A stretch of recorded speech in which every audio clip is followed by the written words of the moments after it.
नमस्कार दोस्तों, मैं नरेंद्र कुमार स्वागत करता हूं वी कुमार ऑनलाइन क्लास के इस ऑनलाइन प्लेटफॉर्म पे। दोस्तों, हम उम्मीद करते हैं कि आप लोग बहुत ही अच्छे होंगे और अपनी तैयारी को बहुत ही अच्छे तरीके से कंटिन्यू कर रहे होंगे। दोस्तों, आज हम लेकर आए हैं रीजनिंग के प्रीवियस ईयर के बहुत ही इंपॉर्टेंट क्वेश्चन जो आपके एसएससी, जीडी और बाकी कई सारी परीक्षाओं के लिए बहुत ही हेल्पफुल होने वाली है। दोस्तों, ये सारे क्वेश्चन बहुत ही सिलेक्टेड क्वेश्चन है और एग्जाम के पॉइंट ऑफ व्यू से बहुत ही इंपॉर्टेंट क्वेश्चन है। तो चलिए देखते हैं इन क्वेश्चन को। तो देखिए, अगला क्वेश्चन क्या है। क्वेश्चन कर रहा है, निम्नलिखित में से कौन सा आरेख पृथ्वी, समुद्र और सूर्य के बीच के संबंध को सबसे अच्छे ढंग से दर्शाता है। तो देखिए, ये वेन डायग्राम का क्वेश्चन है और ये बहुत ही इंपॉर्टेंट क्वेश्चन है क्योंकि ऐसे क्वेश्चन हमेशा आपको एग्जाम में देखने को मिलते हैं। तो ये बहुत ही इंपॉर्टेंट क्वेश्चन है, इसको बहुत ही ध्यान से आप लोग करिएगा। तो देखिए, जिसको अगर पहले से मालूम हो वो कमेंट करके जरूर बताइएगा और अगर न मालूम हो तो चलिए हम बताते हैं। देखिए, तो देखिए, ऐसे क्वेश्चन करने के लिए क्या किया जाएगा। पृथ्वी का जो हिस्सा है वो चारों तरफ से समुद्र से ढका हुआ है, ठीक है, और उसके ऊपर से ये हमें प्रकाश मिलता है। तो इसका जो वेन डायग्राम बनेगा कुछ इस प्रकार का बनेगा। समुद्र के अंदर पृथ्वी आ जाएगी और ये अलग में आकाश आ जाएगा। तो इसका जो राइट आंसर होगा वो होगा ऑप्शन बी। ये कह रहा है, निम्नलिखित में से कौन सा आरेख पृथ्वी, समुद्र और सूर्य के बीच के ढंग को सबसे अच्छे ढंग से दर्शाता है। ठीक है, इन सबके बीच के संबंध को बहुत ही अच्छे ढंग से कौन सा ये आरेख दर्शा रहा है। तो ये ऑप्शन बी दर्शा रहा है, क्योंकि पृथ्वी के बाहर समुद्र है और उसके ऊपर ये सूर्य है। तो ये सबका अलग अलग रिलेशन हो जाएगा, लेकिन ये सब नहीं आएगा, ये गलत हो जाएंगे। तो इसका जो राइट आंसर होगा वो होगा ऑप्शन बी। तो उम्मीद करते हैं ये क्वेश्चन आपको समझ में आया होगा। चलिए देखते हैं अगला क्वेश्चन को। अगला क्वेश्चन क्या कर रहा है। तो देखिए, अगला क्वेश्चन कर रहा है, एक निश्चित कोड में लर्निंग को 160 के रूप में लिखा जाता है, तो उस कोड में प्रिपरेशन को कैसे लिखा जाएगा। देखिए, ये क्या कर रहा है, ये लर्निंग का कोई एक, मान लीजिए ये कोड लिखा है LEARNING, ये इसका कोड लिखा है 160, ठीक है, 160 हो रहा है।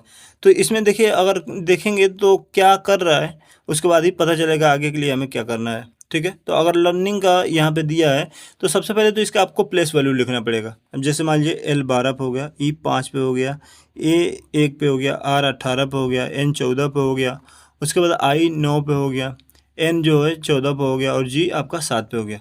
तो सबसे पहले हम इन सबको जोड़ लेंगे। देखिए क्या कितना होगा, 12 5 17 1 18, 18 दूनी के 36, 4 40 और 10 50, 50 और 9 59 और 1 60 और 60 10 70, 3 73, 73 और 7 देखेंगे तो ये हो जाएगा 80, और 80 का अगर आप दोगुना कर देंगे तो ये हो जाएगा आपका 160।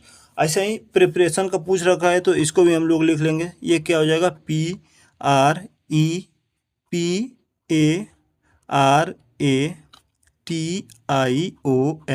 तो इसका भी सबसे पहले प्लेस वैल्यू लिख लेंगे। तो ये हो जाएगा P16 पे, फिर 18 पे, फिर 5 पे, फिर P16 पे, फिर 1, फिर 18, फिर 1, फिर T हो जाएगा 20 पे, I हो जाएगा 9 पे, O हो जाएगा 15 पे, N हो जाएगा 14 पे। तो देखिए, इसको सबसे पहले हम लोग जोड़ लेंगे। तो देखिए, तो ये हो जाएगा 16 और 18 34, 34 और 5 39, और एक ये हो गया 40, 5 45, 10 55, 1 56, 56 और 8 8 6 14 64 और 10 74, 1 75, 75 और 20 95, 95 और 9 104, 104 और 5 109 और 10 119, 119 और 4 123 और 10 133। तो ये जोड़ के टोटल हो जाएगा 133।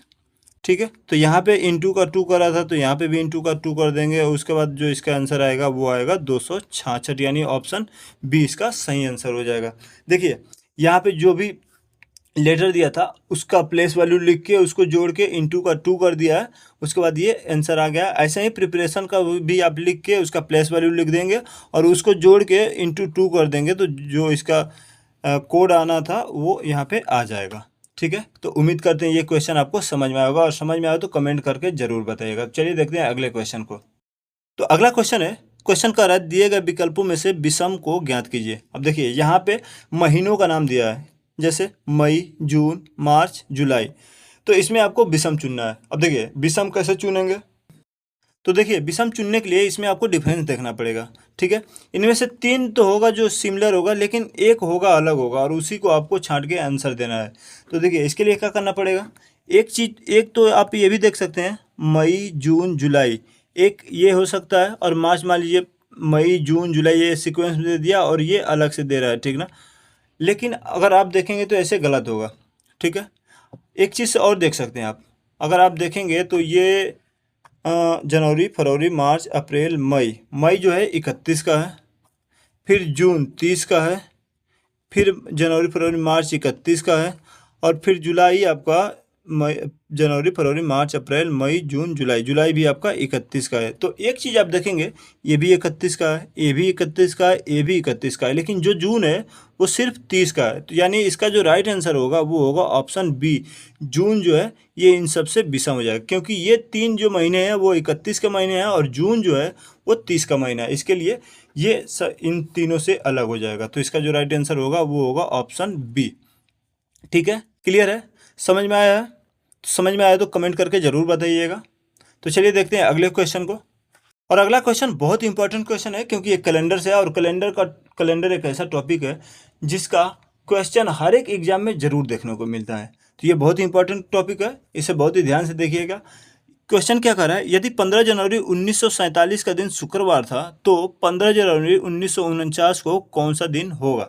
ठीक है, तो देखिए ये पूछ रहा है 15 जनवरी 1947 का दिन शुक्रवार था तो 15 जनवरी 1949 का कौन सा दिन होगा। तो देखिए ये 15 जनवरी का दिन, 15 जनवरी का दिन कौन सा था, ये शुक्रवार था। तो अगर यहाँ से हम एक साल आगे जाएं, 15 जनवरी, ये हम 1900 पहले तो 48 पे जाएंगे, क्योंकि डायरेक्ट 1949 पे नहीं आ पाएंगे। तो अगर 1948 पे आए तो यहाँ पे हमें एक चीज़ देखना पड़ेगा, ये लीप ईयर है कि लीप ईयर ना है। तो देखिए लीप ईयर देखने के लिए क्या किया जाता है, अब जैसे मान लीजिए 1948 हो गया, ठीक है, तो 1948 को अगर हम 4 से भाग देंगे और ये पूरा पूरा कट जाएगा तो ये लीप ईयर है। जैसे देखिए 4 चौके 16, एक बार 4 बार में 16, और ये आपका हो गया 3, और ये 4 उतर गया तो 8 चौके 32, यहाँ पे 8 हो जाएगा, ये 32 हो जाएगा, 2 उतर गया, ये 8 उतर जाएगा, तो ये हो जाएगा आपका 7 चौके 28। तो यानी ये पूरा पूरा कट जा रहा है, यानी लीप ईयर है। और जब लीप ईयर रहेगा तो यहाँ पे हम 2 जोड़ देंगे। अब 2 क्यों जोड़ेंगे, तो देखिए हम लोग का जो साल में 365 दिन होता है, ठीक है ना, लेकिन जब लीप ईयर होता है तो वो 2 दिन एक्स्ट्रा हो जाता है, क्योंकि जो फरवरी होता है वो 28 की जगह पे 29 हो जाता है, और 29 के होने की वजह से 365 वाला दिन 366 दिन का हो जाता है। और 366 दिन को अगर आप 7 से भाग देंगे तो ये हो जाएगा 7 त्रिके 21, 7 चौके 28, 7 पंजे 35, ये 35 हो गया, एक बचा, और ये 16, तो 7 दूनी के 14, यहाँ पे 14 हो गया, 2 शेष बच गया। तो यही 2 शेष यहाँ पे हम लोग जोड़ देते हैं। लेकिन देखिए अगर ये लीप ईयर ना रहता तो 365 दिन होता, और 365 को अगर हम 7 से भाग देते तो ये हो जाता 7 पंजे 35, एक बचता, और ये 5 यहाँ पर आ जाता, तो 7 दूनी के 14, तो ये यहाँ पे एक बचता।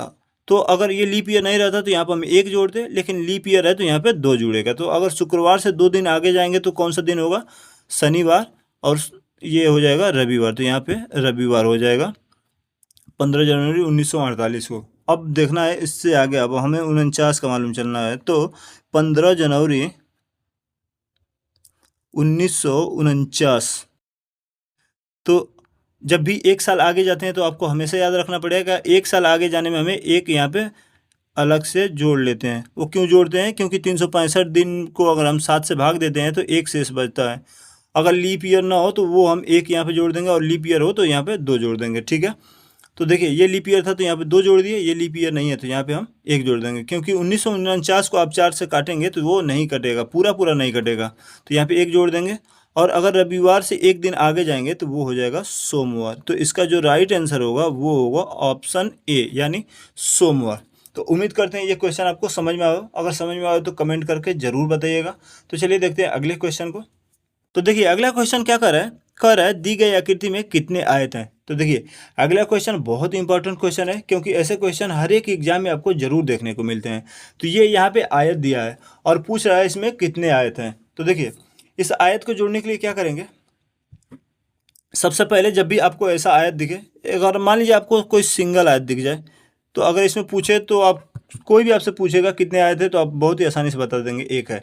लेकिन अगर इसमें बीच में एक लाइन खींच दे, उसके बाद अगर आपसे कोई पूछे कितने आयत है, तो अगर आप 2 बता दिए तो गलत हो जाएगा, क्योंकि देखिए ये एक आयत हो गया, फिर ये एक आयत हो गया और इन दोनों को मिला के एक आयत हो गया, तो ये फिर ये मिला के आपका 3 हो जाता है, क्योंकि एक ये एक और एक ये, यहाँ पे 1 लिख देंगे, यहाँ पे 2 लिख देंगे और इसमें प्लस कर देंगे तो ये हो जाएगा 3। ठीक है, तो यहाँ पे अगर आप देखेंगे तो ये और ये 1 और 2 मिलके ये हो जाएंगे 3, और यहाँ पे देखेंगे तो 1 और 2 ये 3।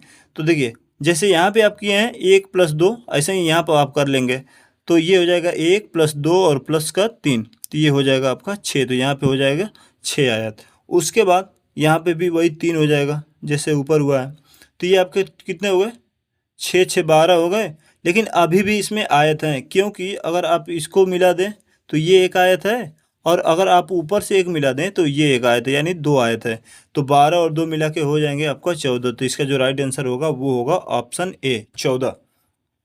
तो अगर आपको ऐसा क्वेश्चन देखने को मिले तो आप बहुत ही आसानी से कर पाएंगे। जब भी अगर आप ऐसा आयत देखें तो सबसे पहले ये नंबरिंग कर लें, और उसमें जैसे मान लीजिए ये 2 पार्ट में है तो 1 लिख दें और 2 लिख दें, बीच में प्लस लिख दें और जोड़ देंगे तो वो यहाँ पे लिख दें। फिर नीचे का भी 1 + 2 + 3, अगर इसको जोड़ देंगे तो ये 6 हो जाएगा। फिर इसके नीचे 1 + 2 ये हो जाएगा 3। तो ये आपका टोटल 12 हो गए। और ये यहाँ से अगर आप देखेंगे तो ये एक पार्ट का हो गया, एक आयत हो गया, और यहाँ से फिर यहाँ से यहाँ आप देखेंगे तो ये एक आयत हो गया। तो ये पूरा मिला के इसमें 14 आयत हो गए। तो उम्मीद करते हैं ये क्वेश्चन आपको समझ में होगा। अगर समझ में आए तो कमेंट करके ज़रूर बताइए, और अगर वीडियो पसंद आए तो वीडियो को लाइक करके चैनल को सब्सक्राइब कर लीजिए और बेल आइकन पे प्रेस कर लीजिए। मिलते हैं अगले किसी वीडियो में, तब तक के लिए जय हिंद।